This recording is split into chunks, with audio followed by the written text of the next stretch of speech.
Hello and welcome to Tears Don't Fall, another episode of Tears Don't Fall, the show where every month we subject one another to a band's entire discography. We then present you, the viewer, with our subjective rankings and get you just to vote on whose subjective opinion is objectively correct. There we go, we got there. I'm Connor O'Kane. I'm Luke Ashley.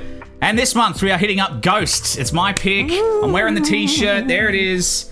I'm gonna say I'm a little nervous. Yeah, you're a bit of a fake fan, perhaps? No, not a fake fan.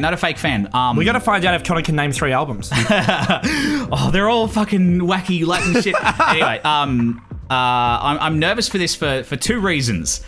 First of all, last episode, the community pick System of a Down ended in a tie. Our first tie ever. So this is a tiebreaker. Second reason I'm nervous is I really like Ghost, and this discography, just putting this out there, has one of my all-time favorite albums in it. And wow. After our Machine Head conversation and the burn my eyes, bore my ears comment, I feel as though you might be, ready to bring Square Hammer down? Ready to bring the fucking Square Hammer down on my bald head. So, bit nervous, but excited to get into it nonetheless. Do you want to talk a bit about your experience with the band previously? Yes, absolutely. Yeah, so where I first stepped into Ghost and my experience with the band... Ghost is such a ubiquitous band, and they are truly... I think their story is incredible. And anybody from any genre of music could appreciate Ghost's origins and their rise to power, their rise to fame and infamy. They're such a divisive project. And I think that they're a fascinating case study. So I had to consume media from so many platforms in order to get Ghost to begin with. Because I feel like they're a band that if you listen to them or experience them in a single format, you don't really get a sense of all that they are. They have such a strong visual identity, such a strong sonic identity through their interviews, their live presence. Their music videos, their marketing is crazy. That you can't get a true sense of what they sound like if you looked at them. You can't get a sense of what they look like if you hear them. You really have to go out of your way and dig deep to get a full sense of the band. Yeah. So the first time I heard of Ghost was from a sticker set in a Guitar World mag. And I was going, and I believe it was Ghost BC that were advertised as at the time. Yeah. We received, the Americanized sticker set. So out of nowhere, they seemed to appear all over every metal mag I bought. And I couldn't make sense of their band versus their brand. It was that initial shock of, I'm seeing the covers everywhere and they're all over everything. And, dissident and kind of. Yeah, and I could not pair the pair. And I couldn't make sense of where they came from or why.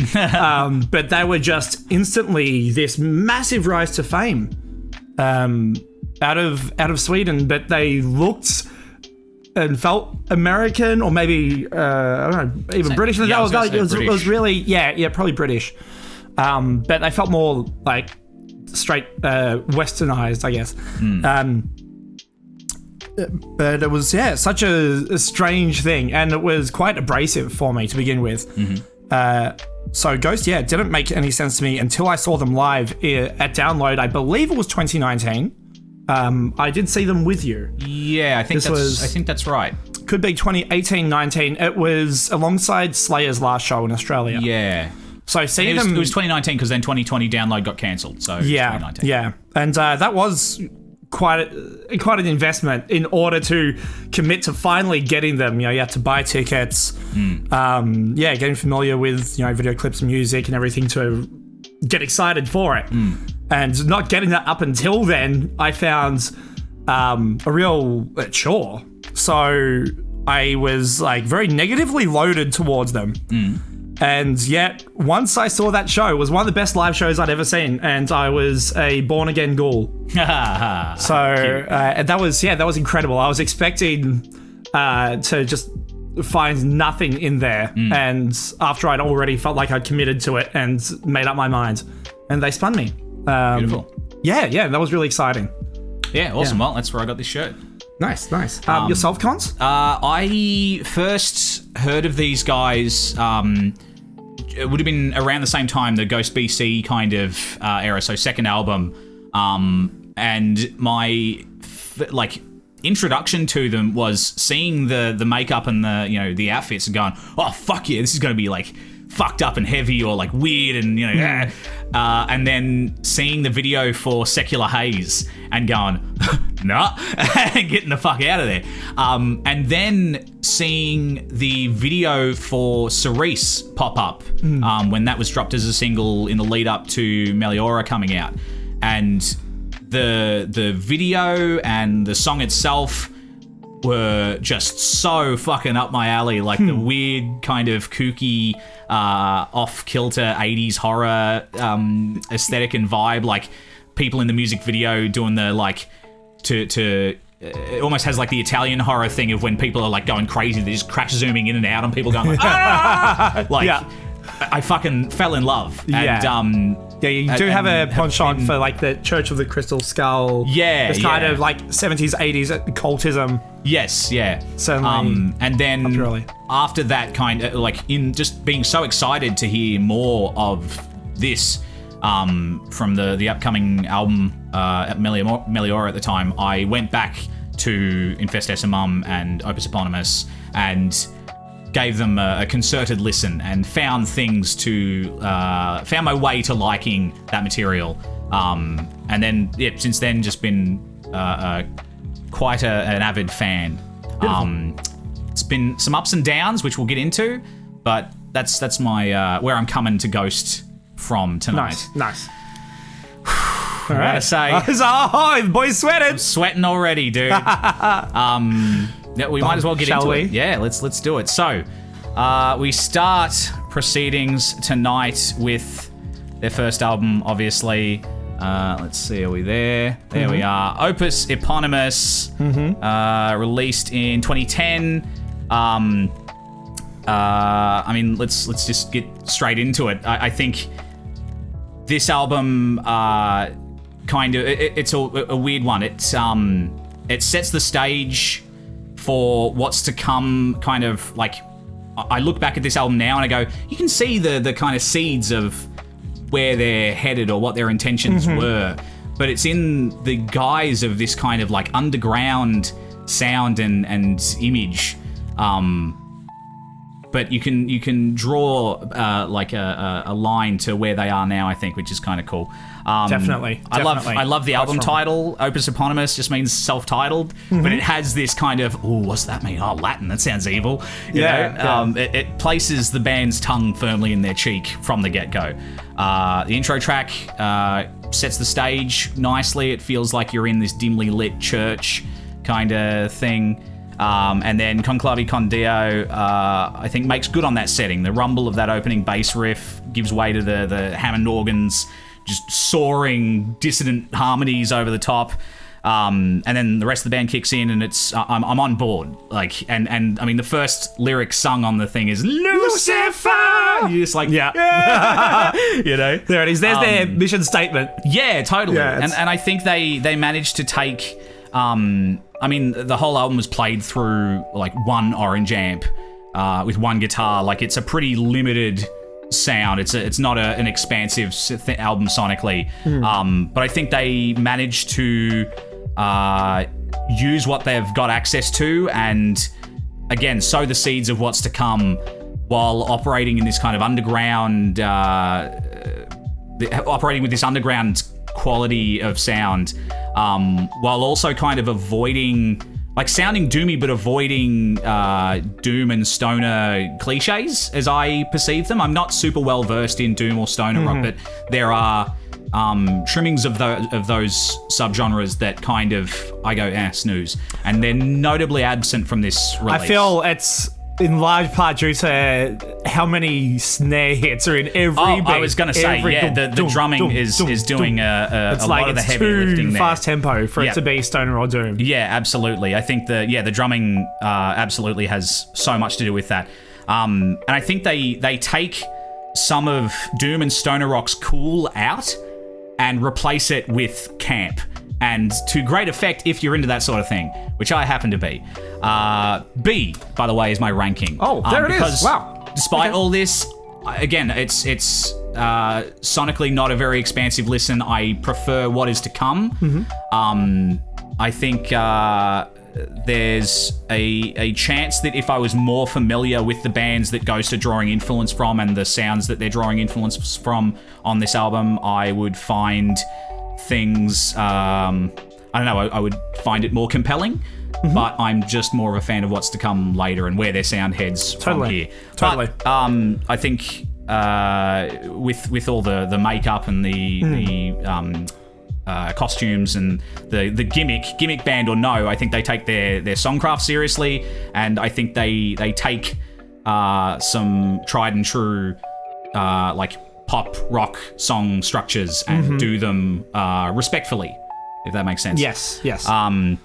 I really like some highlights. I think the track we're hearing right now, Elizabeth, showcases the band's like dancey side, which I love. I think that's an element of them that I value the most. And that is, again, thanks in no small part to the drummer's performance, going from like disco beats to these urgent snare-led beats. And again, never falling into just like like it's never a stoner band cliche. No, it's always too fast for it to fall back. Yeah. Anyway, it's an overall endearing and effective first offering for me. I do prefer what's to come, but yeah. Nice. Well, the first album of a TDF is always my favorite because this is often where I find my favorite picks of a new band. I find something really, really exciting and beautiful about a band realizing their sound from their first release or hitting their stride on their first album. It is a bit of a rarity, and it's not expected. But in this case, Ghosts really do realize their gimmick, their direction from the get-go, and that's quite impressive, and I commend them for doing so. But before I share my thoughts on any Ghost albums, even this one, I want to address Ghost as an entity a bit more. Sure. Because I think it's very remarkable that over the course of 15 years, Tobias Forge can take a quirky solo project, because that's essentially what Ghost is, with so many hired guns all the time in and out. And him being the funding member and the brains behind the project. It's incredible for him to be able to catapult it in relative solace into worldwide fame and unprecedented success. This has happened very few times in metal. Might be common in, say, electronic or pop for a solo artist to really launch. But this is about as close as you get in metal. And it's really, as I said before, an exciting case study. And has, Forge has a really creative and industrious mind. Dude just does not let up in his off-the-wall ideas. That's really cool. Yeah. Have been on the lips of rock and metal journalists ever since their inception, and it's in large part to how fascinating and unique they are. That they have a gimmick and a sound, regardless how Scooby-Doo, Blue Oyster Cult it all is. There's still no one else that does that in a metal sphere. No, and so they certainly are in a rock sphere, but shit. Absolutely. If your goal is to market, entertain, or enrapture people around the world, Ghost are possibly the best example of that I can think of.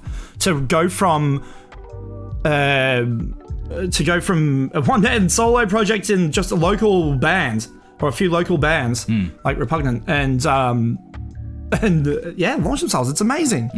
But even more incredible is how they managed to platform their career off the back of this D for dog shit album. It is the most remarkable thing of all. Opus Eponymous relies so heavily on the satanic gimmick. Opening MO. That it blows its load within the first word. And it never goes anywhere from there. And it can't go anywhere from there because it's so reliant on you liking this one idea. Yeah, sure. And it's so one note. And if you're not on board for that one note, you can't be on board for any of the album. 1 amp, 1 note. Yep. It really is. It misses the mark in every category for me. And it's so punishing. It's so fucking hard to get through if you don't enjoy this one idea that they have. Sure, I will pay that. The blend of low energy in both vocals, the drum work, even I've never heard such low energy snare on every beat. It should sound urgent. It don't. Yeah. It don't. Sure. The single track guitar through an orange amp is very it does drag. The vocals, they drag. It's very, very I will say uninspiring for me. I will say it's interesting. Tobias Forge originally approached a bunch of other people to be the vocalist for this band. Yes, he had like 4 other members that he approached. And no one wanted to do it, and he was like, oh, I guess I'll do it. So the vocal performance on this is like, I mean, it's not it's nothing compared to where he goes from here. Again, I like the one note thing. I understand the angle of trying to be very plagal and be very choral and make it sound like a hymn and be very slow and on the beat and nah. Doesn't make it any fun to listen to though. Sure. And it may realize its ambition to some, but if you're not in for it, it's very frustrating. And I'd say they do go for a hellish sound, and it really does feel like noise torture. So they have me there. That's so funny. Yeah. I would be more forgiving on this album because it is their first release. But the critical acclaim that this album received immediately, the amount of marketing that went into it, it really does pivot this record from a kitschy independent release to something that is aggressively mediocre. Unfortunately, it's the context there. This could be a C if I was like, hey, at least the concept is realized. In this case, it's got too much backing and support for me to give this one a pass. From everywhere else. What do you mean? Like you feel like... I feel like this album is too...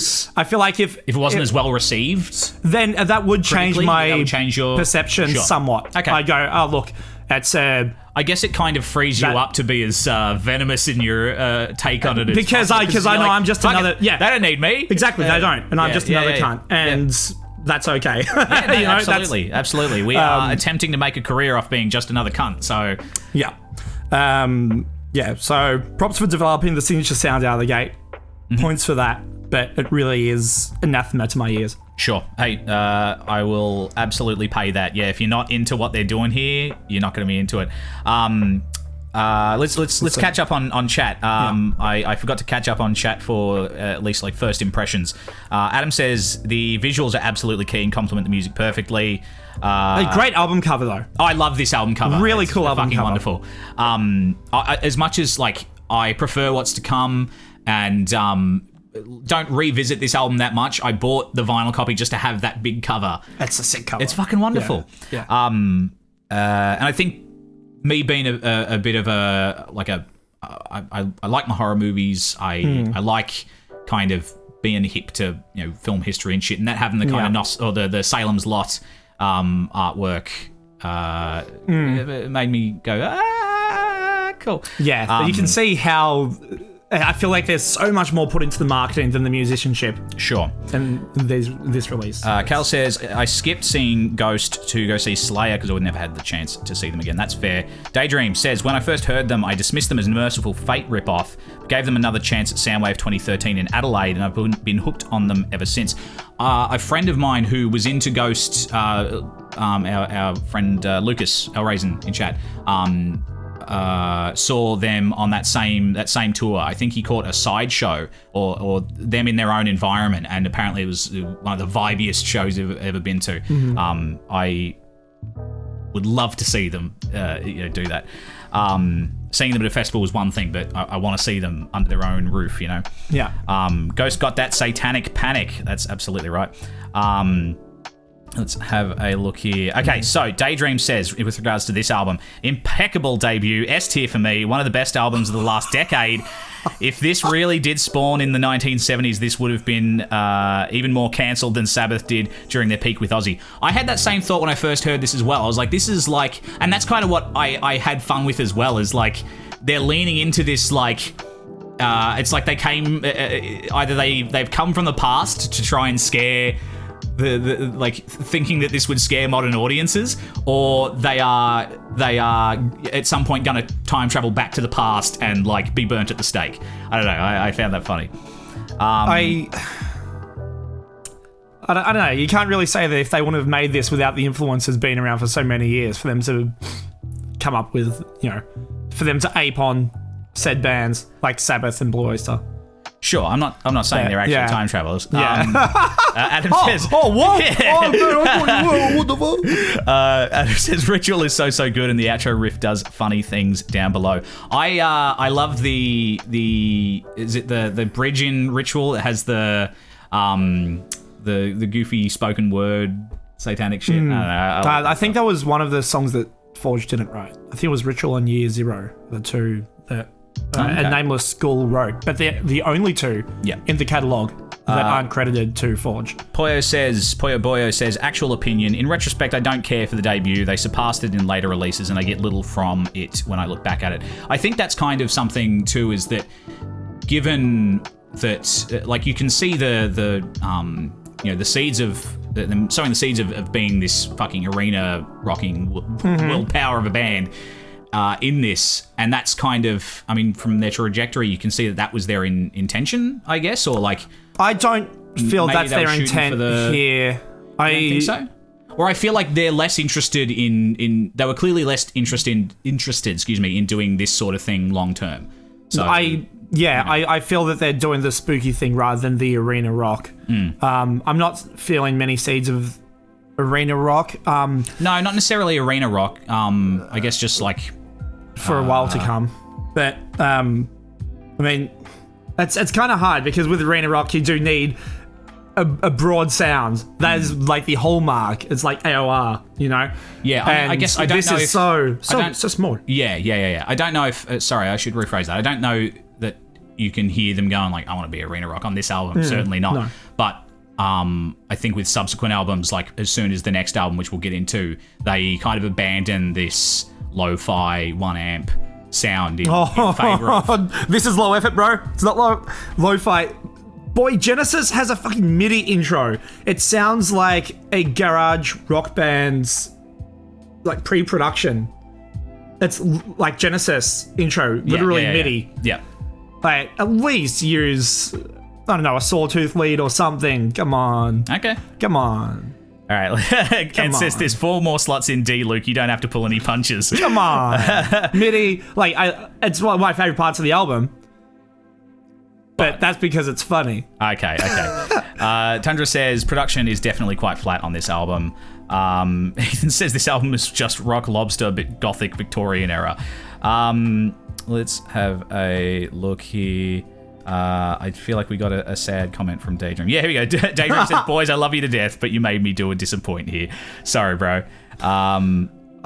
We'll have to discuss this in greater terms, my dude. What's your, out of curiosity, what are your favourite tracks off this album? Because mine or both Daydreams, of you, and yourself. I mean, because I found every song so interchangeable. Like you made a note on Elizabeth. Yeah. Like the track directly after it, it's like tracks 4 and 5, is it? Elizabeth and Stand By Him? Stand By Him, yeah. They are so similar. They are so interchangeable. Yeah, look, I'll say I think the first 4 tracks on this album are the ones that I listen to the most. I couldn't sing you back anything from the back. Satan Prayer has some interesting vocal lines in the chorus. Genesis is definitely my favourite track because it's instrumental. You fucking dork. You nerd. I mean, there's no Yourself. Exactly. So why? Anyway. Vo, how you doing, dude? We are well. Anyway, let's move on. We got more to cover, and we are endeavoring to do this in less than an hour. Year 0. Let's fucking go, boys. 2013. Yes. They come out with Infestissumam. Now, I want to read this because I think this is an example of their fucking wonderful marketing and shtick at play. On December 14th, 2012, the website secularhaze.com was created. The website contained a sound clip of a new Ghost song without vocals. On the page was a clock ticking backwards and 5 candles, each one playing an element of the new song when the user hovered over it with their mouse. The next day, the band uploaded a new song to their official YouTube channel, also called Secular Haze. Later that day, they performed a special concert in their hometown, performing the entire Opus Eponymous record with Secular Haze and their cover of I'm a Marionette. Before Secular Haze was performed, Papa Emeritus, the band's vocalist, disappeared into the back of the stage and was replaced by Papa Emeritus II. After this concert, secularhaze.com was updated to include a 6th candle containing the vocal track for the song Secular Haze. I think that's really fucking cool. 4 days later, they announced the title of their second album, along with all the info on infestissumam.com. That's so much fun. Yeah, you know, I love the pageantry. You know? Yes, I love that shit. Yeah. Their marketing's fantastic. Yeah. Yeah. Anyway, that leads us into Infestissumam. I think things are off to a more ambitious start off the bat here. In some respects, it's their major label debut. Again, on the back of this Deep for Dog Shit album, apparently. They get a major label debut here. And where Opus opened with this kind of eerie, minimalistic, perhaps lo-fi, perhaps low effort, we don't know, bringing to mind a small, isolated, darkened church. This is the intro here is a bombastic and lavish offering, bringing to mind this like satanic mega church, and I think it sets the stage and sets their I guess their intent with this one off to a pretty good start. I think this album sees the band straying quite confidently away from their doomier sound, their doomier roots, I guess you'd call them, towards the grandiose, but by way of this hokey, psychedelic pop rock. I think it's a gutsy move for a band that's on their second release, especially when that first release, I mean, is well received, and as much as there was a hype and a buzz around it, they earned a fair bit of ire for not sounding heavy enough to suit their image from one portion of the crowd, earned probably admiration from another portion of the crowd that was being catered to with that doomier sound that was going to be sidelined with this sound. And meanwhile, a lot of people are still not sure what to make of these guys, and then they put Secular Haze out as the lead single. And again, I heard that and was like, what the fuck? No. Does it pay off? I don't think it hurt their trajectory in the long run, but at the time, the response was, well, they were still getting, praise heaped upon them. It was more mixed than the debut, and it's not hard to see why. I chucked this at a C. The aforementioned Secular Haze was a real roadblock for me initially, and while I can appreciate it somewhat now, it's like there's hokey and then there's hokey pokey, and this is the latter. Yeah. And curiously, while I think they take strides in terms of the production and grandiosity, they seem to be repeating a lot of the same tricks as the last album, but not quite as effectively. I don't think, you didn't particularly like Ritual or Elizabeth, but those are, for me, those are earworms, and there's less earworm on offer here. I think the opening track, or the second track after the intro, Perispera ad Infini, feels it feels like Conclave Con Dio. It's doing the same, like it's doing the exact same thing. Idolatrine sounds like it could be off Opus, but doesn't have the same sticking power as something as like Elizabeth or Ritual for me. I think Year Zero and Goulet / Zombie Queen stand out as highlights I would say in their catalogue. Not just on this record, but the rest, especially in hindsight, again, with what's to come, does not reach the same heights that I think their future material will. And here it feels kind of almost experimental in a self-conscious way, in like a, well, everyone's fucking watching. We got to do something weird, you know. I think they start the grandiosity and the kind of flirting with the theatrical here is a good indicator of things to come, things that I love to come. This as a package, and I think the first two albums, when they talk about like the theme for the first two albums, the first one is like the birth of a great evil, the birth of Satan, and then this is you know, the evil's here, it's the Antichrist. It's focused on the Antichrist, and it's just so like labored, you know. It's like, I like the shtick, but even I'm like, oh, come on, man. They've got a plan and they will not go from I think that's where like Year Zero is so comically with the like with the disco beat is so comically evil that I give it a pass. And then Goulet Zombie Queen stands out as being like lyrically kind of different, and I appreciate that. So those are some highlights. Those are my thoughts on Infestissumam. Oh God. Yeah, oh God, it's happening again. Smack me in the nuts, dude. Go. Double dookie. Double dookie. Double dookie. Yeah. Thunder doesn't strike twice, but a kid can shit in the pool twice, that's for sure. Like, just leave it to float for a good 2 years. Oh, fetid offering. Oh, my dear, a very fetid offering. Well, I think you summed up Infestissumam. Quite apt. Yeah, double D's. These are the worst double D's, kids. You do not want D's. Yeah, but like the overall production has improved. There is I want to talk about the positives. Go. What happens from this record that has improved on the last? There is a far greater separation of parts, which is much needed. It does help escalate the grandiosity of what's happening. Yeah. Which is such a large portion of what Ghost is. It's so larger than life. It's a caricature. Yeah. You know, you're watching a theatre. It has to be as big as possible. This is the first record that moves Starts to towards realise that. that. Yes. Yeah. And even if this was the first record and they didn't have a point of reference, they still wouldn't feel all that large. But they are moving. They're on their way. One Orange Amp. It's unfortunately, they almost go too big in certain parts. The drums are so forward on this album, and this will continue to be an issue for Ghost. The drums are way too forward, and the snare sound of this album is fucking horrid. For how often there are snare hits, it feels like the same sample. The amount of delay on that snare just takes up so much space in the overall like scope of the band. Right. And especially for like some of the tracks are just snare city. Like there are very few fills that are not just snare hits on some of these tracks. Ad Aspera is just infinite snare and it's just drowning out everything. Ad infinite snare, right? Yeah, sure. it's nuts. It's really, really hard to listen to with how few hooks are in this record. The cadences are very unsatisfying, and the vocals have changed very little from the first record. The musicality and the stagecraft is far more well informed. The performances are on their way. I feel the first is intentionally kind of scrappy. They're looking to be quite small.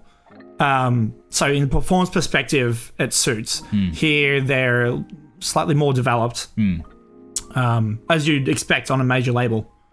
And so that all makes sense. Yeah. But everything feels uninspired in its riffage and its songcraft. Fuck, man. I thought, I really thought, like, Secular Haze with that goofy I'm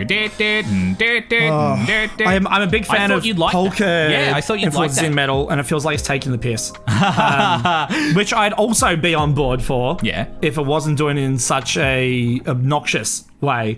Because that snare is so overwhelming. I do hate the drums. I do hate the drumming on that song. It does my fucking head in. It's overwhelming.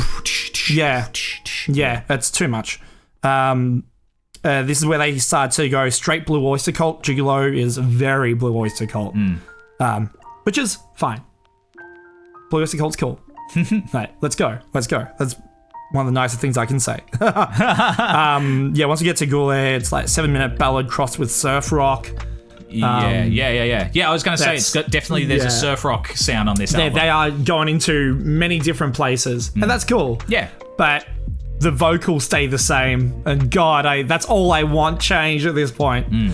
I have spun this album so many times to try and get it, and I am so done with this album. Sure. It ruins my mood to try and understand this album any more than I already have. Are there any songs on this album that you like? Do you like Year Zero? No. Oh my... No. I love that shit. It makes me lol. Yeah, Puppet Emeritus 2 is just as dull and unenjoyable as the first, unfortunately. I don't know why you made a new character if you're going to do the same shit again. Really? Well, you'd take on a new identity, wouldn't you? You'd do a different vocal style, or it would be recognizable in the performance. Yep. You've gone into all this effort to market and brand, but you haven't changed the band. Again, why is that happening? It clearly works. Yeah. There are millions of people that love it, but it doesn't make sense to me on a performative level. Okay, I want to check chat. So with better or regards worse than Opus? Yeah. Worse. Yeah. Because of the way I approached it. I went into Opus Eponymous with an open mind, as a fan of Ghost. Yeah. And was very disappointed and went, let's see where it goes from here. And then I had to try and crack this second album. Disappointed. And it was horrible. Sure. Yeah. So with regards to Opus, Daydream says Conclave, Ritual, Elizabeth, Stand By Him are all fantastic, but also Death Knell and Genesis sound fantastic. Okay, so getting on to this album, Boy says it is very weak black metal, gotta admit. Ant says C for Infestissumam. Beautiful. Very clever. Daydream says C-tier record, to be honest. A handful of great tracks, and thematically it really captures the band's dark aura that continues to stick with them. However, listening to the album as a whole feels a bit more of a chore, more like a chore than an experience. But Secular Haze, Year Zero, Monstrance Clock, and Perispera ad Infini are wonderful tunes to play every now and then. God, it was so hard to get to Monstrance Clock. Monstrance Clock, I feel like it sits this album is a strange one. Like, a lot of the songs just kind of fucking go on a bit. They sure do. It is their longest album, I believe. Yes, it is. It's only by a couple of minutes. Yeah. I mean, the first two, let's say. I mean, again, making a 45-ish minute album sound long, that sucks. Yeah. Poya Boy says B for Infestissumam. Beautiful. DJ Rubik's Cube says, oh wow, I mean, I agree with Luke, but still harsh. It's the, he's right, but he shouldn't say it. I like Infest, not my favourite, but it's a solid release, says Tundra. It's fine, Connor, there's only space for 3 more Ds. Thanks, Anthony. Luke takes interesting so far. Mostly the Opus take. Luke's takes are interesting so far. Mostly the Opus take, but yeah. I do hate to be a Ghost hater because no. Well, I mean, I feel like it's kind of easy. They became so popular that it was almost like the hip thing. There's a point where it tips. Yes. The scale tips, and suddenly it's hip to hate them. Yes, and they've especially if you are as in the public eye as they are all the time, constantly reported on tabloids. That's the Machine Gun Kelly, Slipknot. I was going to say it's situation where what does Corey Taylor think? And it was like, oh fuck, what Corey Taylor thinks. Yeah.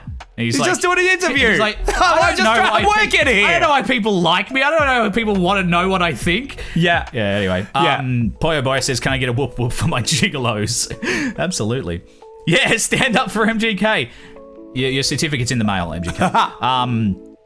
Luke is a fan of Ghost. Spoiler, get a poll up. Will there be another D? Can I get a D? All right. Shall we move on? Let's. Please. Okay. Album 3, dude. Meliora, 2015. God damn. Okay, so this sees them working with the producer. I'm going to mess this pronunciation up, but Klaas Alund. Anyway, pop producer, mostly working with, or had up to that point worked with Kesha, Madonna, Sugar Babes, Katy Perry, for fuck's sake. And goddamn, dude. Where Infestissumam feels experimental and at times, I mean, maybe the entire time, feels kind of uncertain of what it is or what it's trying to do. Experimental for the sake of being experimental. This album feels declarative, that Ghost are here to rule the fucking world. The title is Latin for The Search for Something Better, and where the last two albums apparently were about the birth of something evil and the immediate force, evil force being there, respectively. This album is a world, this album presents a world where God is absent and the band are offering to fill that void. And, I mean, search for something better. If they were searching for something better than a B or a C, they got it, baby. Oh! S tier. I fucking adore this album. I just, on a personal note, like, when I heard it takes me, like, I first heard it at a time where, I don't know, it just reminds me of a time in my life that was quite happy and joyous, and it was the soundtrack to a lot of happy and joyous moments. And I'm able to kind of not relive those moments, but sit in that feeling of like, fuck yeah, you know, inhabit this world whenever I put this album on, and it's still just as effective. It's almost, I don't come back to it all that often because it's like a breaking case of emergency album for me. Nice. But to talk about the album more specifically, and what I like about it, everything here feels so calculated and purposeful. Every track seems to exist in the city depicted on the album cover, with the band downright seductively at times luring the listener into the arms of Papa Emeritus. The campiness from their first record and the lavishness of their second record are harnessed and focused, and it's all in service of fucking good songs. I think Spirit wastes no time in setting the scene with its organ and like a synthetic choir, which I think it I don't know, it again sets the world up. It's like, no, we don't have choirs here, but we have an approximation of a choir. Here you go. And like theremin and shit, gives way to these thunderous drums and rumbling bass and eerie guitar melodies, and I think it makes for, even though they're doing the dat kind of beat again, this feels like the like that done right. This is their best opener so far, and I fucking love it. From the pinnacle to the pit, that bass line, dude, that's built to fuck, and fuck it do. Cerise switches between certified stomper in the verses and soaring musical number in the chorus with shocking ease. I don't know how they fucking do it. He is serene and beautiful and offers a respite before the heaviest track on the album, Mommy Dust, comes in and drips sinister bile all over the fucking carpet. I think interludes are used tastefully and effectively here. Spoksnat, I'm probably butchering that pronunciation, leads really beautifully into He Is. And Rats, the prequel. Yeah, totally. Devil Church leads nicely into the undeniable fucking banger that is Absolution, the chorus of which soars while the verses slither and both never stop stomping. I again, it's like, that is, to me, I hear that and I'm like, this is masterful. I want to harness this shit. Deus in Absentia, I think, closes things out really effectively, ends the album and seemingly the world that it's chronicling, that this album is chronicling, with a theatrical flair that I think most bands, especially within the heavy metal sphere, would shy away from. But they fucking own it utterly. Vocally, this is Papa at his strongest. He's actually, it's almost like it took him 2 albums to go, okay, I'm the fucking vocalist, I'm going to perform as the vocalist. And it feels like more of a definitive character, I think. And that carries, or the lyrics have a lot to do with that as well. I think lyrically, the lyrics take on a greater depth here with the overall concept and the artwork as a backdrop. There are still plenty of tongue-in-cheek moments and some double entendres, some of which are just fucking entendres. But it's not just, ooh, spooky Satan. It's Papa Emeritus is this all too convincing preacher and potential charlatan, but in this dark world that you know the album crafts, he is the guiding and the light without whom you cannot be. It's fucking sick. As far as I'm concerned, this is the definitive Ghost album. It's the best of everything that came before it. If there was any good to come before it, we'll see. And I think it still rivals anything they've done since. This is Ghost to me. And I think just talking on the first two albums and the lead up to this, I guess, you know, inferring my own fucking narrative onto the trajectory here. I think that's important to do. Yeah. It's like the first album again sits in this like this dingy little church with only a handful of followers, and then the second one it's turned into this mega church, and then in the third one it is a city. You know, it's like Death it's Clock this dystopian. level. Yeah, I fucking love it. I fucking adore this album, and I'm scared. I'm scared for your take. They were a lot of very floral words, Connor. That was beautiful. Thank you for bearing your heart to me at this time. Floral shirt. Chat, can I get a D? I cannot. It's a fucking A, boy. Oh god! I thought I was gonna fucking puke. No, I couldn't do this to you, Cons. Thank No, you. not this time, because Meliora really is all that. And a bag of chips. And it's not quite a like bag of chips is S tier. Meliora is okay. A. The chips, The sure, chips sure. would, if it came with a bag of chips, then sway me. Less ghost butt plugs, more ghost chippies. Did they do a butt plug? I feel like they did a butt plug. Anyway, go on. Meliora, I was just as scared to approach this one as you were for me to approach it right now, Cons, because after the last two albums, really all joy had been sucked out of me. I've gone from a Ghost fan to losing all faith in the clergy. Oh my god. I'd utterly denounced all faith after those first two albums because I'd spent so much time with them and just trying to crack them was exhaustive. And opening up with Spirit, you adore Spirit. It's your favorite opener so far, Yes. perhaps of all. Not sure. Find out. We'll see. But when I heard Spirit, I was like, oh, fuck, here we go again. And one song in, I moved this into C, going, you could go further down, let's see what happens. I'm not strong on Spirit. Papa. But Okay. from the pinnacle to the pit, Sirius, Sporks and Arts, He Is, Mummy Dust, all of that is flawless. Yummy dust. Yummy. Oh, it is flawless in my eyes.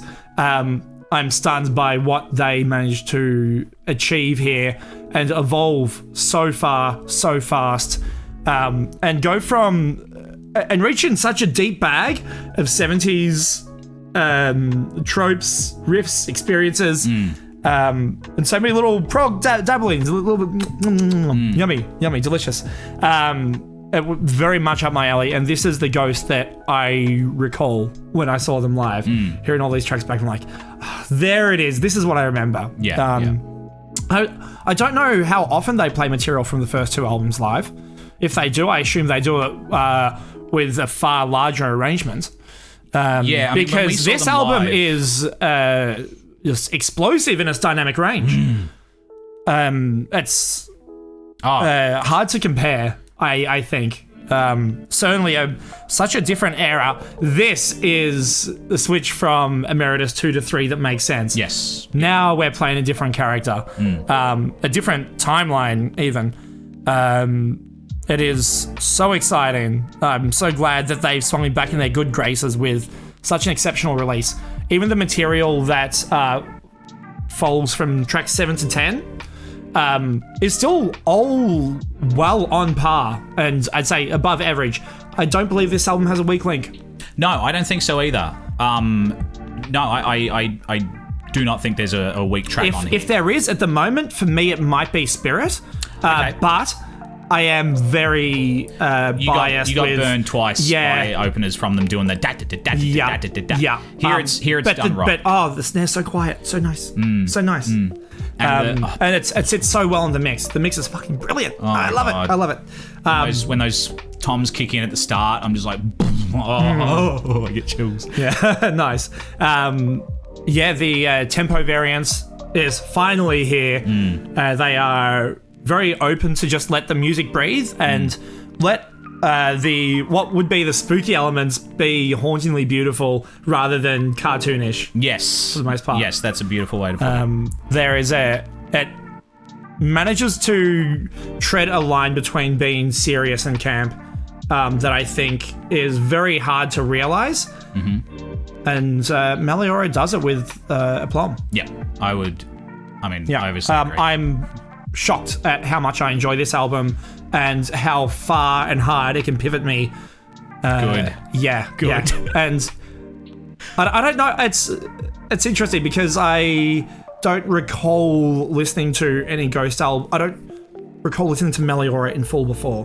There are so many songs I know off it. Yeah, I was going to say, I don't think we've talked about this previously, and you mentioned you'd never actually listened to this album in full. And I know most of the material from it, from just it being played in clubs, anywhere, through our own playlists. Yeah.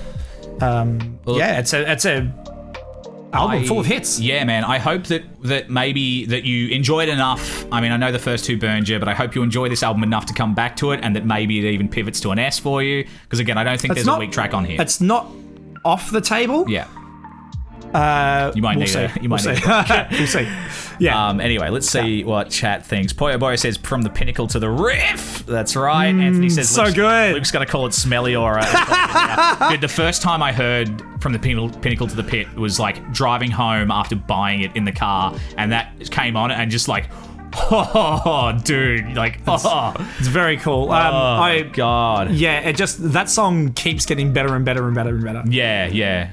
It's wonderful. Each section just elevates the track. It's so nice. And Cerise, the bridges in this album, I think, are exceptional. I feel the bridges in the last few albums have been pretty weak. Where they feel like they sort of snap and change the song. But every time they're like, each song changes the song the same way. It's like just a hard cut and they go into a new idea. Here, pieces flow and move. It's like water. Yeah. I mean, again, Cerise, I think, is like one of the prime examples of that. A lot of instrumental sections, a lot of solos, but it still feels pop-centric or vocal-centric. They're not dragging on the solo wank for too long. It's just tastefully done. Definitely. And the vocals here sit in a really nice, they sit in a nice middle ground between kind of, playing to the cheap seats, as he will do on future releases, and kind of maintaining that kind of, like a hymn kind of sermon, It's certainly not, the delivery that he had on the first couple of albums, but it's, I don't know, to good effect here. I feel that that's more so, like, through the verses there'll be more hymnal, and then for the choruses we're popping. Yeah, totally. Daydream says Meliora is probably their best record next to Opus Eponymous. There's such a brilliant and even amount of memorable riffs and choruses that complement the sonic atmosphere of the album. If one album put them on the map of metal, that got them a step closer to where they are now, it's Meliora. Yeah, absolutely. This is like, like I said, the moment where they went, sup, we're a world power, fuck you. Like, let's go. Tundra says, I don't actually like Spirit, rather weak to me. Pretty much everything else I like, though. Fair Interesting. enough. So similar. I don't know. I'll have to be in a neutral. Give me a month. I need some time to get a neutral headspace and revisit this. Yeah. And I'm sure that it may be dramatically different. So keep in mind when we do these, like, we're ranking them under duress. That's true. We're holding guns to each other's heads. Our own heads sometimes. Yeah. Adam says, I chucked a bonus track that's not on any streaming service called Zenith in KFC. Criminally, it's not properly released. That is from this album. Yeah, I haven't heard that. I'll have to give it a look. Guy says these aren't Luke's rankings. These playing Connect 4. Existential Dreadnought says, I was about to cry, Luke. I am relieved. I still remember where I was when I heard Cerise. Such a deep love for this album. Agree with S tier. Yeah, it's stuck with me. I'm on the A train as well. Anthony says 100% Essential Ghost. A for Anth likes it. Awesome. Nice. I love what Gear Gods commented on that. Absolutely applies to Cerise. Slayer riffs, but slowed way down. Yeah, absolutely. The first time I heard Cerise, when it goes into that, like, it sounds like fucking Slayer. Yeah. I will say I am a big advocate for dissonance and harmony being intertwined. I feel the first two records are constant dissonance, and I don't get that reward. Things don't resolve. Yeah, sure. It doesn't always have to. That can be great, but when it seldom does, then Meliora it's saves like that. peak pop pendulum. Yeah. kind of writing. Gets very dirty and then rewards you. Yeah, yeah. I mean, it feels good. It feels good. It can be simple. Nimbus Kate says, so great for stuff to sing along to dramatically. Absolutely. Like the chorus for Cerise, that fucking, can you feel the thunder? Like that shit. Oh man. Anyway, gushing. Yes. Shall we move on? Yes. Let's. Because we still have a hope to finish this in an hour. It could happen. It could happen. It's not going to happen. Prequelle, who the fuck knows? 2018. With the release of Square Hammer between albums, it seemed as though Ghost absolutely at this point had their sights set squarely on arenas, and lead single Rats comes out and basically confirms this.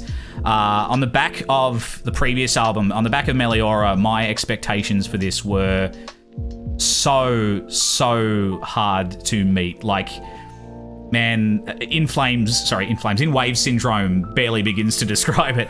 I think it speaks to the quality of some of the material that's on offer here, that I wasn't utterly underwhelmed by this album, but I was confused by it, and I still am. I think while Rats and Dance Macabre keep that promise of arena-filling bangers, and Faith kind of does its best to dig down the way Pinnacle did, Miasma and Helvetus Fonster give it the best. Fucking over 5 minute instrumental pieces, the latter of which greatly outstays its welcome, and the former kind of only justifying its place on the album by having a very of the time sax solo. See the Light and Pro Memoria seem to attempt to do what He Is did, but in the case of the former, it's just not as convincing. And in the case of the latter, we go into a sort of theatrical overload, going from convincing dramaticism to cringy off-Broadway. Don't you forget about dying. I want to forget about this song, dude. That's certainly the most memorable part of the album, just because it's so overbearing. Yes. You're like, I'm not going to forget about that anytime soon. I'll take my existentialism with me, thanks. Additionally, I think the bullshit surrounding this album, the reveal of Papa's identity and the litigiousness surrounding the ex-members or people involved with the band, wanting money or something, I don't fucking even remember, but it surrounded the release of this album, and it colors the lyrics somewhat. Some of the lyrics read as bitter. Whether or not this is intentional or just inferred because of the stink around it, it kind of takes me out of the world that this album is trying to create for us. And it's I don't know, like Infestissumam experimented with the I guess the boundaries of their hokey psychedelic side. This feels like it's pushing the theatricality in a similar way, and in the end feels similarly mixed and similarly self-conscious of living in the previous album's shadow. I don't... This is a really mixed listen for me. There's maybe 4-5 tracks tops that I would cherry pick off this album to listen to, but the album as a whole, I can't really do. And I think the difference in recording, the recording process for this, as opposed to Meliora, Adam mentioned correctly before that Tobias has said that he really disliked the recording process for Meliora. But I think it made for whatever reason, it made for a better album. Apparently he was very comfortable on this album, and I think it makes for something a little... perhaps a bit fancy-free. A bit fancy-free, a little bit overindulgent, I would say. Yeah. He needs to be reined in, Don't you forget about writing. Don't you forget about writing good riffs. Don't you forget that you're in a fucking band. You should be writing good riffs. And scene. Yeah, that's where I kind of sit with this album. I absolutely agree on the facet that this is, I'd say, where Infestissumam is not like there's certainly some evolution in its sound that's more broad, but ultimately the atmosphere feels the same as Opus Eponymous for me. Okay. This pairs with Meliora in the same way that there are two pairs of albums that have a very similar atmosphere. I feel like this album tries to ape Meliora at every point. Yeah, sure. And at some points, I feel like it does exceed Meliora, but for the most part, inferior. So it must sit at a cheeky... Where are we at? Spacebar. There it is. At a cheeky B. Okay. Finally, we match up for the first time, and for very similar reasons. Also, I'd say that the highs of this album exceed Meliora. Namely, in Rats is wonderful. Dance Macabre is incredible. Yeah. Miasma is my favorite instrumental of theirs. They do feature at least one instrumental on every album, do they not? Infestissumam. Yeah. I mean, yeah, they do. Yeah. This is the first Miasma is, full-blown... to me, far and away their best instrumental, and there's a key part of the live show, as mentioned, with the sax. Very trendy.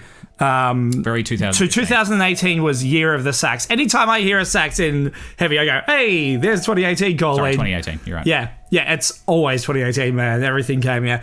And if it came after, then you were just too late. Yeah. But hey, they were on the ball for it.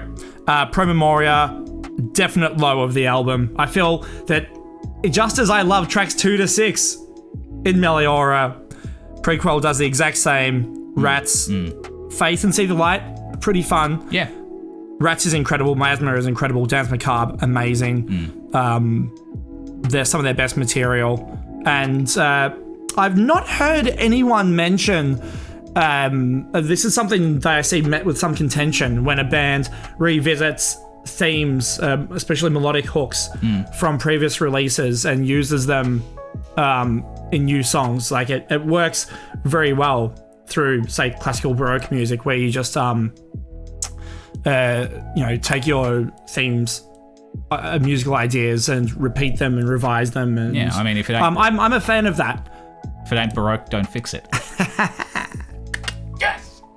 Continue. So chat. What are your thoughts on that? I'm curious. And those playing at home on I'm trying to think of YouTube. examples. Where this is talking about Ashes and Rats reprising the same melody as that is in Meliora, makes them feel even more paired. The back half is not as strong. Like the weaker songs here are certainly weaker overall than Meliora. There are a few stinkers. Pro Memoria, big stinky. Big so much that is probably the most memorable track on the album, which is really unfortunate because there is some great stuff here. Witch Image and Helvetis. My turn now. Helvetis Fonster. Yeah. And Life Eternal. Hard to rise to the same heights as those real disco singles. Yeah. And Disco at B. Yeah. I think I spoke kind of probably overly dismissively of Miasma. Miasma is a cool track. I don't usually go in for long instrumental tracks. I like vocals, and I really like Tobias's vocals. So, to go, I think I'm just bitter because I go, oh, that's one instrumental, but it's got sax. All right, fine. And then another, nearly 6-minute instrumental comes in. I'm like, greedy to have all that. Too much instrumental makes your album, Yeah. Go blase. Go blase. Yeah. There you go. And then I think like the pacing is weird too. Like, let's say Miasma wraps up side A. Great. Cool. Dance Macabre kicks things off really well. And then Pro Memoria comes in and like cripples the flow of things. Witch Image isn't kind of memorable enough to pick things back up. And then we've got fucking blah, blah, blah. And then Life Eternal comes in and it feels a kind of like a flaccid way to end the album. I quite like the track, but as an album closer... It's not a full stop. No, compared to Deus in Absentia, it's like,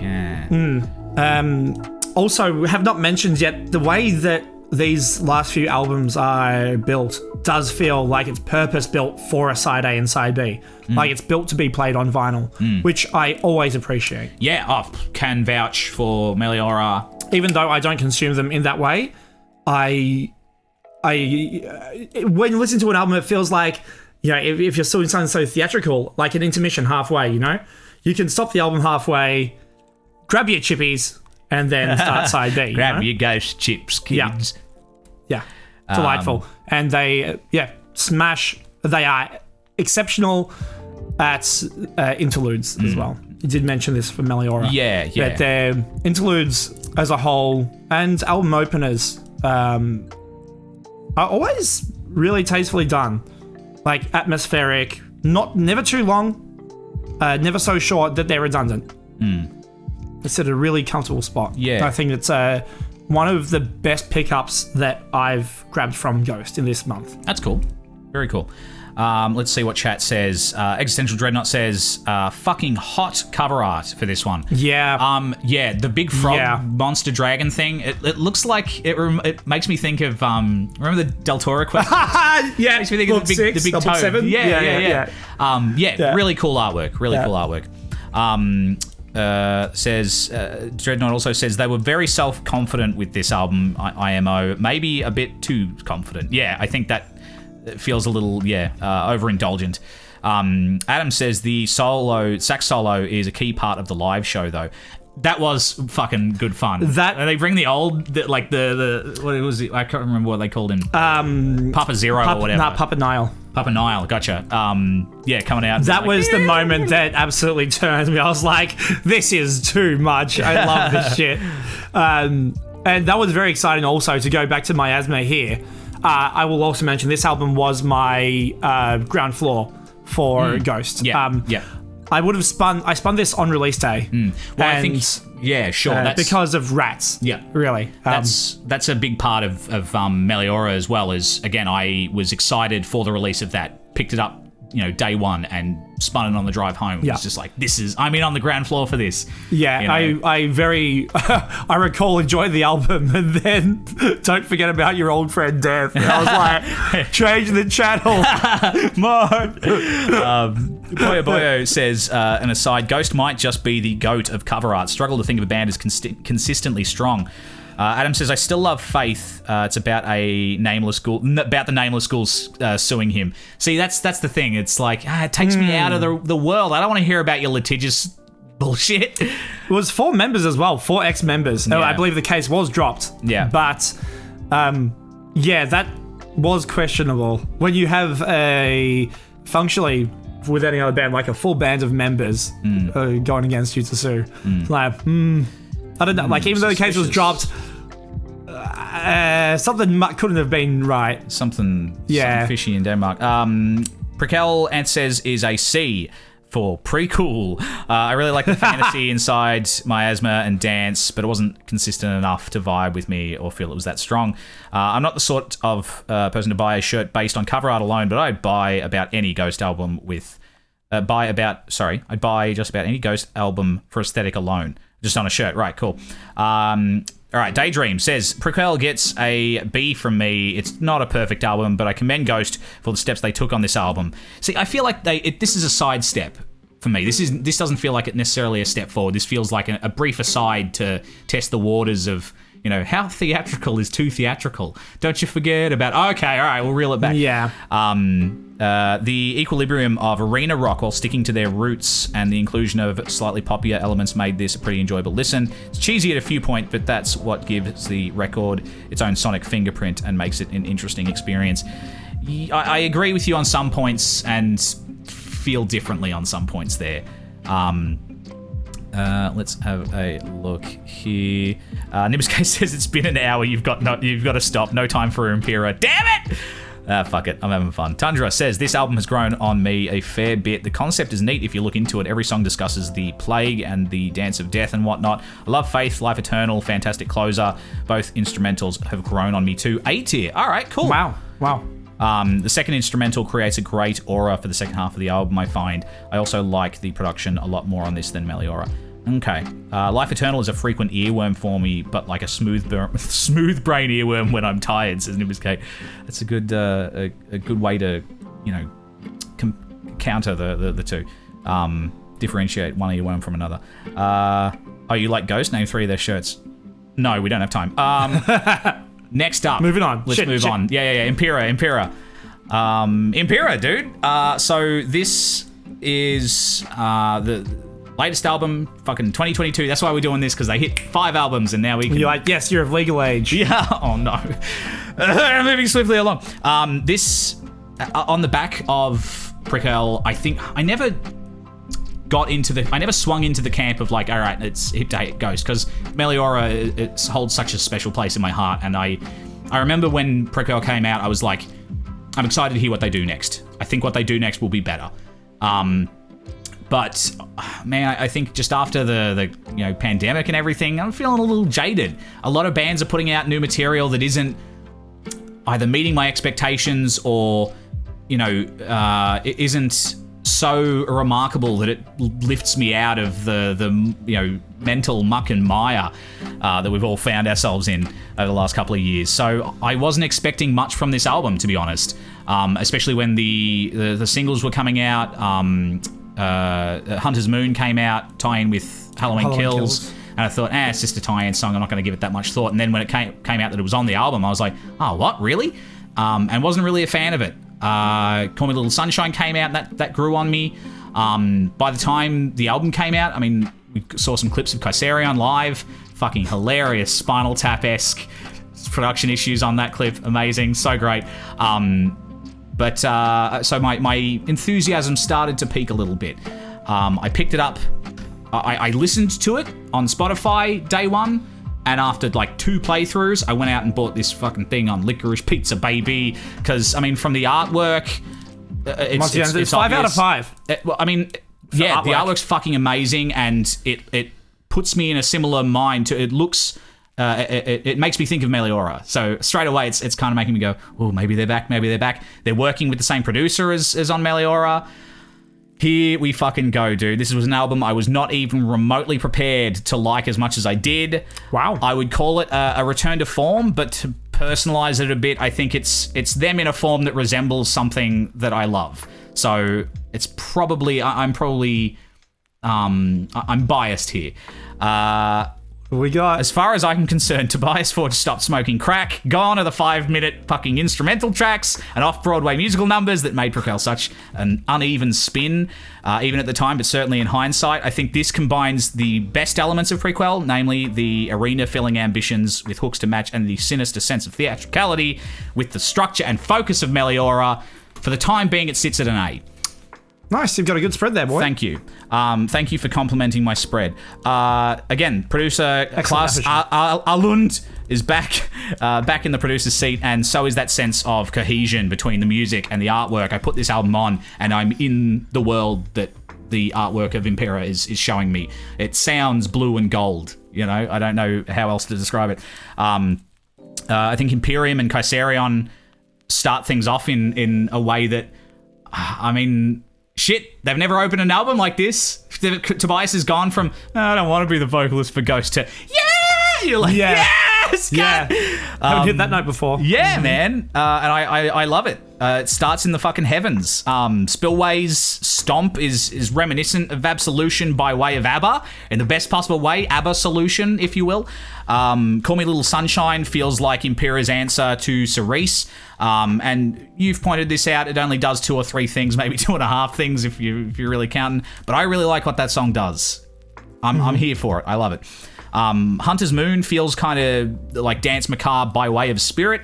At this point, it might sound like they're just doing Meliora, but designed to fill arenas, which they kind of are. But I think Watcher in the Skies comes in to wrap up side A with a fucking bang.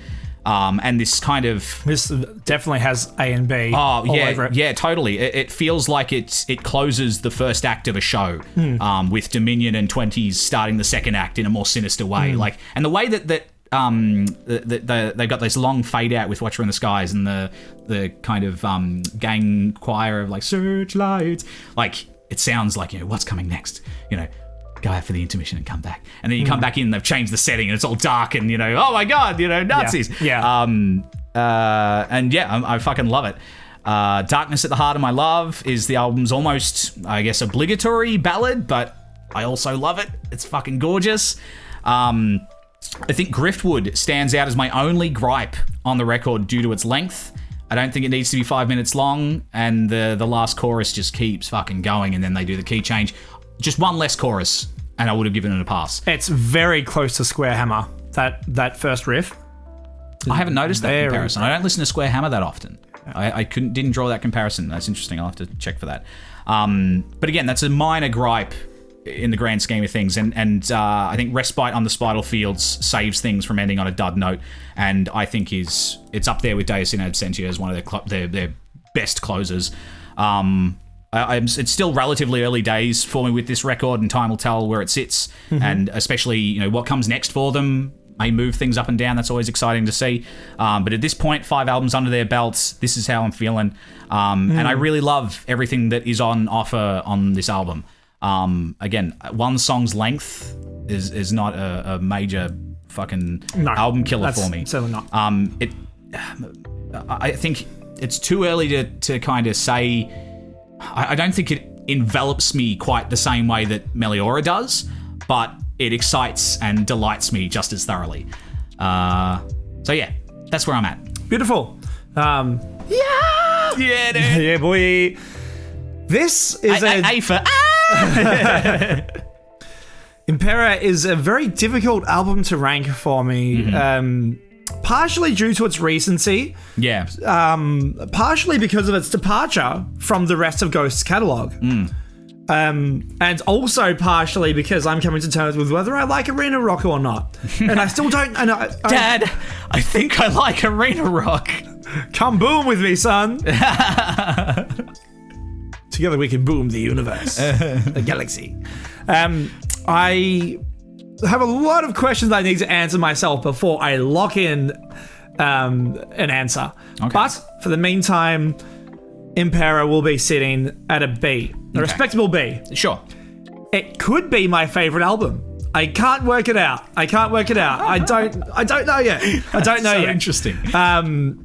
Partially because of it's the least Ghost album in a traditional sense. Sure. But as I said, I don't know if arena rock is the right answer. For now, I'm having a lot of fun with select tracks on here that are currently my favorite Ghost tracks. Please. Namely, Kaisarion is just a delight. I can spin that on repeat happily. Fucking wonderful. Happily. Watcher in the Sky is so cool. 20s is a lot of fun. Darkness at the Heart of My Love and Griftwood. That, being 3 really strong tracks for me. You mentioned Obligatory Ballad. I feel blessed to have the ballad. Yeah, they do it. They fucking nail it. It's so... This album is full of glitter. Yes. It's a very sparkly album. It's very crisp in its production and in its tonal offerings and how melodic it is, how broad it is. Everything feels so much sharper. Where a lot of, I'd say, their previous releases felt very round or very full. This feels like it's stabbing at you all the time, but not in an aggressive way. It's just very, very sharp, very attack. I really enjoy that. It has this clarity to the full release. Not as cohesive as many of their other albums. And some of the singles that they chose are some of my least favourite songs on here, being Hunter's Moon, as you know, just personally. Yes. Call Me Little Sunshine is, you said, if there's one track that's too long, Call Me Little Sunshine is 5 minutes too long. Right, wow. I wish that wasn't on here. Wow.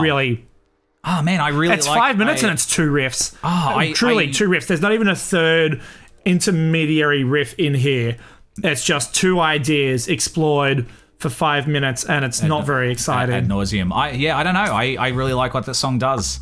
Yeah. I like sitting in that vibe. I don't know. I wish it was at the back of the album because it's a real long stop in the album flow for me. I did in my thoughts here, but I said to you, for me, it does what Cerise does. Not as well, but it kind of sits in a similar place on the album even. I don't know, do you compare it I feel favorably to that, or... So I'd say that Cerise is one of their more sparkly tracks as well. Certainly the chorus, at the time. Yeah. It has a lot of personality, pizzazz. It's very forward, boppy. It's far more simple. Okay. And this album it takes that with quite a few songs, and I guess goes on a journey with that idea. It still is very light and frilly. Through Watcher in the Sky, Dance in the Heart of My Love, Griftwood, I think are the big standouts that do that. And also probably Kaisarion in its guitar parts. There's an arena rock approach that is a little unorthodox, I think, in its notation, which I really enjoy. But we're going back to the same problem that I had in Infestissumam, of the drums are too forward in the mix. Yeah, sure. And way too simple. And I guess that's the part where I go, do I not like arena rock? Is that because that's a hallmark? It's real simple, like AOR, like it's like a Phil Rudd style of drumming through here. I feel like it's not exploring many ideas, and if they are, it's straight like 4/4, kick on the 1, snare on the 3, and just hold quarter hats or rides or whatnot. Yeah, it's just the rest of the music wants to be so exciting, and the drums don't facilitate that for me. Oh man, it's like they're trying to hold the core together and let everything else explore, but it isn't realized for me. I really like the drumming on this album. I feel like it does arena rock in a way that I find exciting. Like, it's not AC/DC. It's not like I feel like, it is. No, I don't hear that at all. I'm gonna have to. I mean, here it's fucking. I mean, they're playing ABBA. Like, it's doing that well. It's been kick on 1, snare on 3 all song through here right now. Yeah. I mean, I guess. Like, they moved from the hat to the ride. Like, it's not. Yeah, but they look good. Like, I like that shit. I don't know, man. It needs. I feel like it's the rest of the album is so large and in charge. I want the drums to do the same. You know? Okay.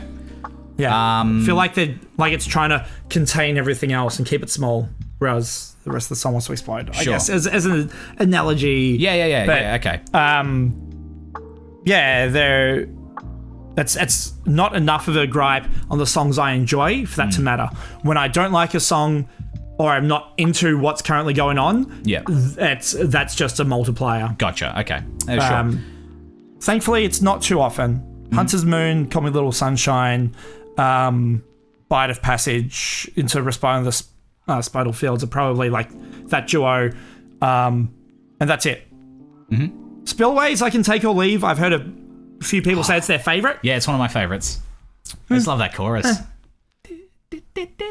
It's fucking awesome. Anyway, let's see what chat thinks. You know, that's where it sits in the beat, because I have a lot of love for this, but then I don't know how that weighs against the stuff that I'm not ready for or still figuring out in my own head. Yeah, totally.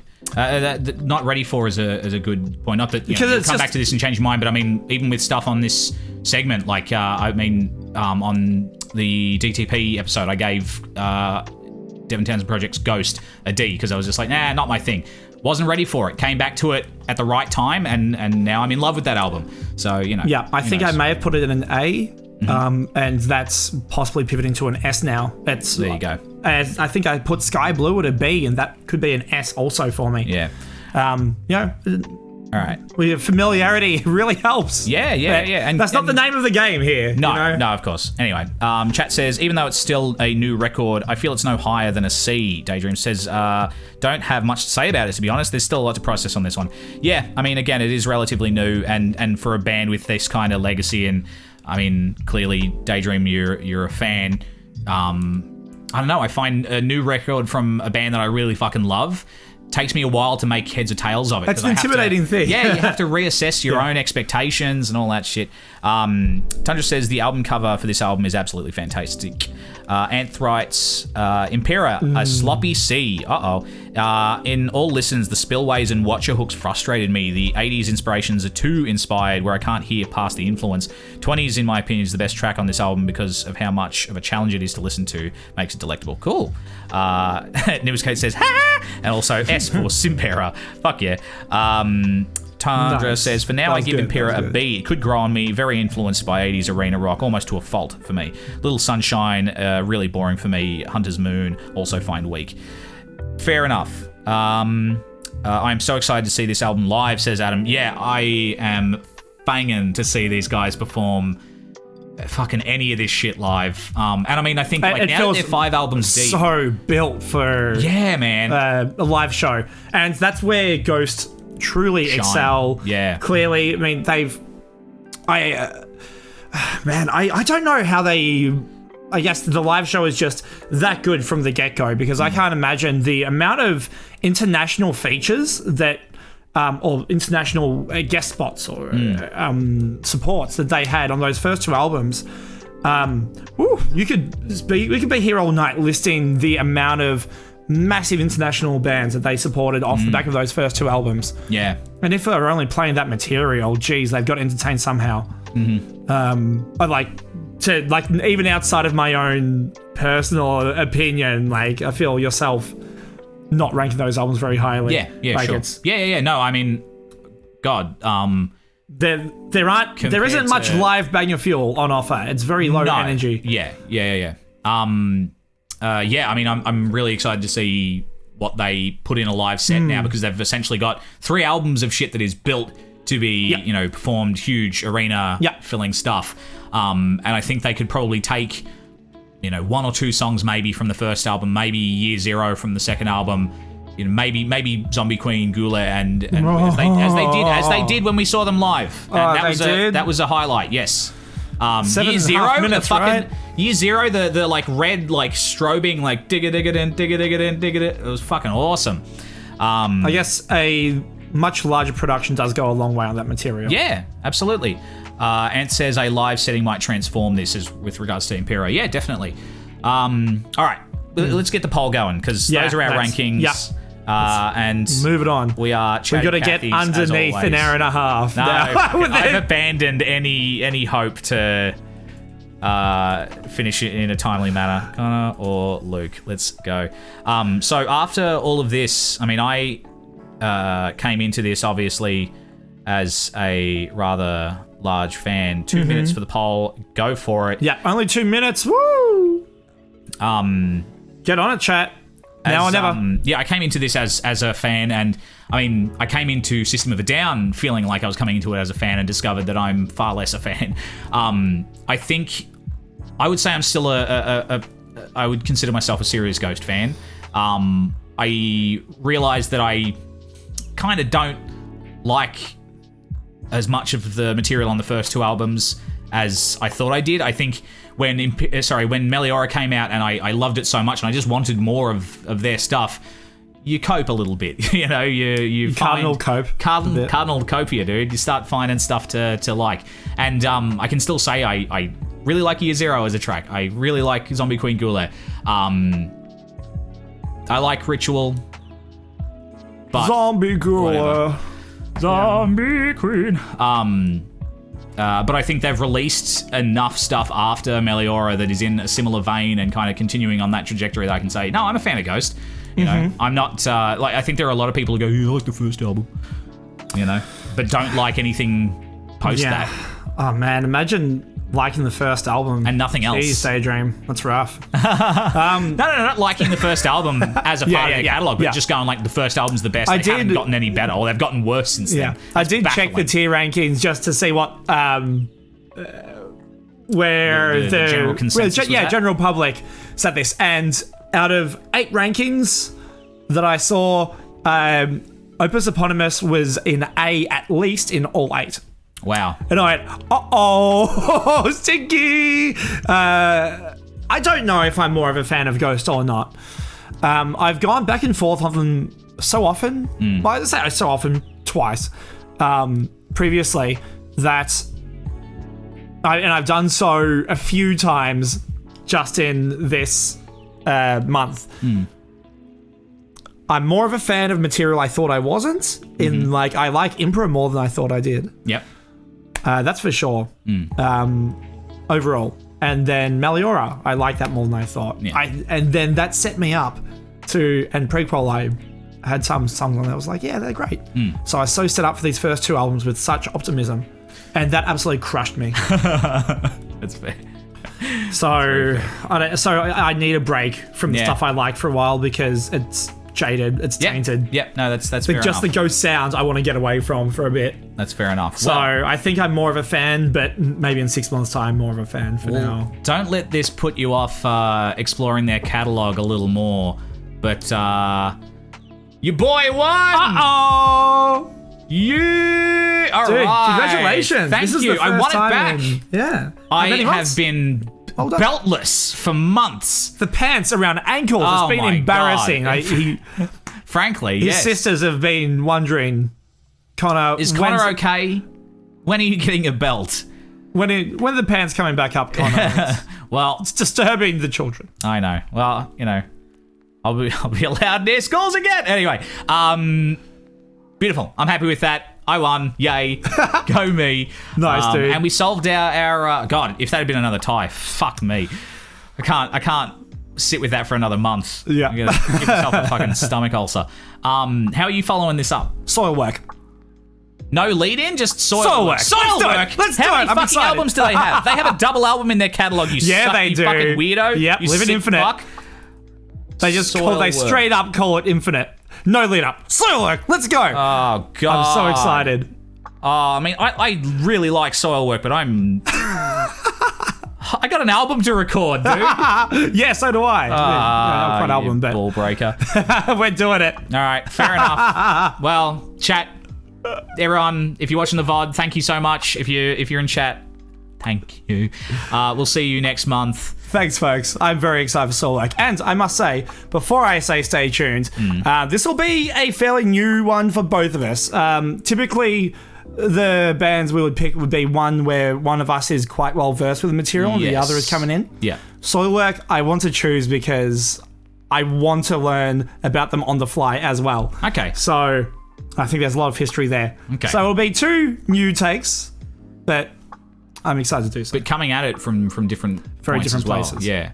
All right. Awesome. Thank you. Thank you very much. Stay tuned, babies. Kisses.